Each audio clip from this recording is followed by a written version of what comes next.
isn't Super Bowl about the food. I really think it's about the food, and these ultimate nachos are a total crowd pleaser. And because there's like meat and beans and some veggies, if you want to win Mom of the Year, you could call it dinner. I totally did this week. Right, this is a nice little hearty snack. You could make it for a light lunch too, but I tell you, especially when your kids are running to practices and activities after school, it's nice to get something, and it comes together in less than 20 minutes, so it's really fast and easy to make.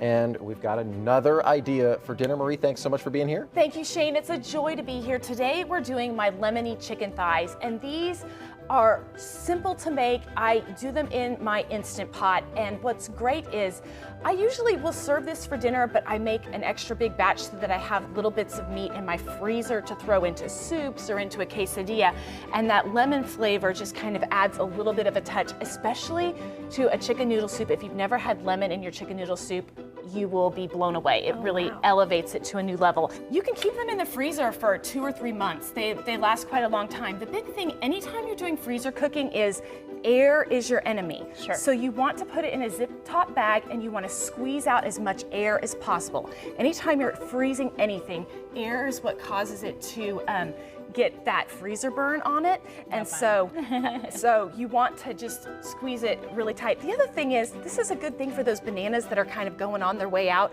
Sure. Maybe they've gotten a little browner than you like to eat them. I like to use a potato masher and just smush it all together. Okay. And potato masher is one of those tools that you don't think about using for things other than potatoes. It's really good for mixing this sausage.